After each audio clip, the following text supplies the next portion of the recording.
السلام علیکم ورحمۃ اللہ وبرکاتہ۔ پیارے مسلمان بھائیوں اور بہنوں، میں غلام مصطفیٰ اللہ اور اللہ کے رسول کا پیغام لے کر اپنے چینل پیام اسلام سے آپ کی خدمت میں حاضر۔ درس قرآن کے سلسلہ میں آج کا ہمارا سبق سورۃ توبہ آیت نمبر 17 ہے۔ اعوذ باللہ من الشیطان الرجیم، بسم اللہ الرحمن الرحیم۔ ما کان للمشرکین ان یعمروا مساجد اللہ شاہدین علی انفسہم بالکفر اولئک حبطت اعمالہم وفی النار ہم خالدون۔ اس آیت مبارکہ میں اعمال کی جزا کا انحصار اللہ اور آخرت پر خالص ایمان کو بتایا گیا ہے کہ مشرک جیسا بھی عمل کرے، حتیٰ کہ اللہ کے گھر کو بنائے، آباد کرے، اس کا متولی ہو،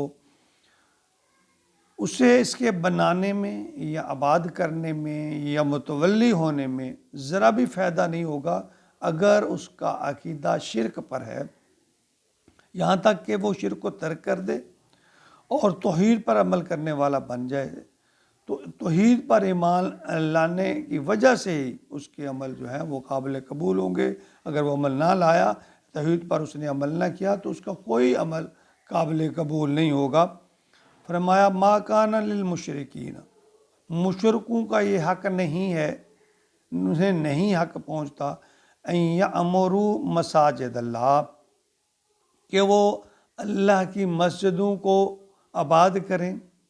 شاہدین علی انفسہم بالکفر،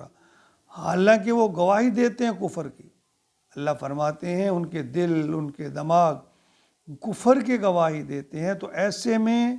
ان کا مساجد کو، خاص طور پہ یہ ذکر قریش مکہ کے بارے میں ہے، وہ کعبہ کے متولی تھے، حاجیوں کے انتظام و انصرام کرتے تھے، اور وہ اس بات پر اتراتے تھے کہ ہم مسجد حرام کے متولی ہیں، خدمت گار ہیں۔ تو اللہ فرماتے ہیں کہ ان کو یہ مسجد حرام کو آباد کرنا،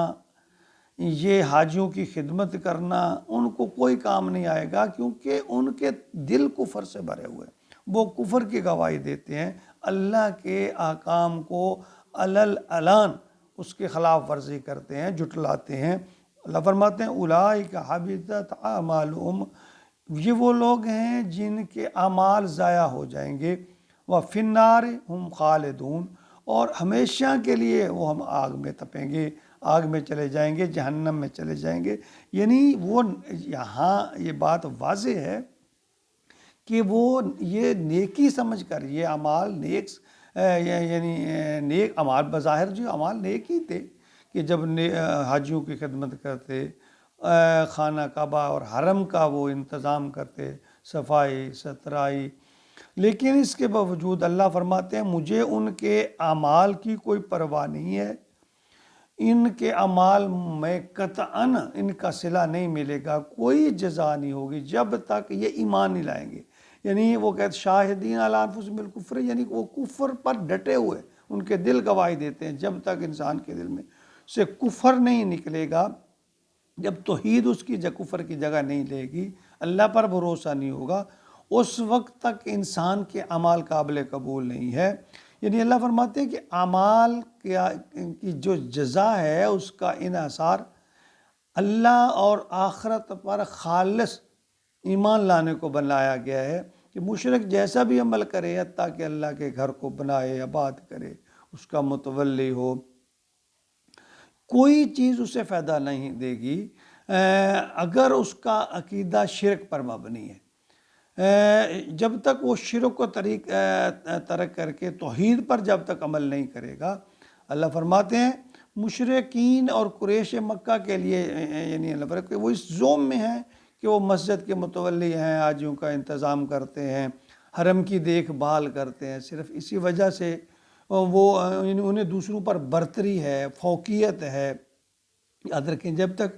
مشرک کا عقیدہ جو ہے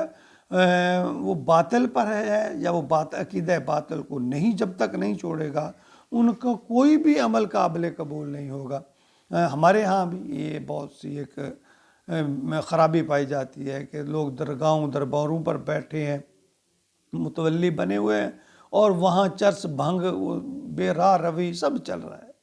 نہ نماز ہے نہ ذکر اذکار ہے، بس مزاروں کی مجاوری اور درگاہوں کا متولی ہونا، وہ یہی بڑا فخر اور سعادت سمجھتے ہیں کہ یعنی شرک اور کفر آدمی کے سارے اعمال ضائع کر دیتا ہے۔ صحیح مسلم میں ام المومنین امی عائشہ رضی اللہ تعالیٰ عنہ روایت فرماتی ہیں کہ میں نے نبی اکرم صلی اللہ علیہ وسلم سے ایک مرتبہ پوچھا، یا رسول اللہ، ابن جدعان زمانہ جہالت میں صلہ رحمی کیا کرتے تھے، مساکین کو کھانا کھلایا کرتے تھے، کیا ان کو اس کا کوئی فائدہ ہوگا؟ تو آپ نے فرمایا ہرگز نہیں، کیونکہ اس نے یہ نہیں کہا تھا کہ اے میرے رب قیامت کے دن میری خطائیں معاف کرنا، گویا وہ آخرت کا منکر تھا۔ یہ جو عبداللہ بن جدعان تھا، یہ زمانہ جہالیت میں 590 قبل مسیح میں اس کی وفات ہوئی، اس کے بارے میں ہے۔ یہ قریش مکہ کا ایک بہت بڑا سردار تھا، اور نہایت ہی یہ رحم دل تھا، اور اس کی بہت اس میں اچھائیاں تھیں۔ معاہدہ حلف الفضول کا یہ روح رواں تھا۔ حضرت ابو بکر صدیق کے والد ابو قحفہ جو ہیں، یہ ان کا چچا زاد بھائی تھا، قربت بھی تھی، رشتہ داری بھی تھی، لیکن اس کے باوجود اللہ نے فرمایا اس کی کوئی نیکی اس کے کام نہیں آئے گی کہ وہ اللہ پر یقین نہیں رکھتا تھا، آخرت پر یقین نہیں رکھتا تھا۔ اب یہ دیکھ لیں ہم کتنی غلط فہمیوں میں الجھے ہوئے ہیں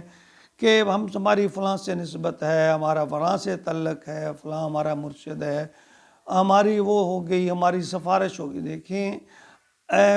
اللہ کے نبی کی زبان اور امی عائشہ کے ذریعے سے روایت ہمیں ملتی ہے کہ ایسا شخص جو نیکیاں بھی کماتا رہا، کرتا رہا، اگر اس کا اللہ پہ یقین نہیں ہے، آخرت پہ یقین نہیں ہے، توحید پہ یقین نہیں ہے، تو اللہ کے نبی نے فرمایا اس کا کوئی عمل قابل قبول نہیں ہوگا۔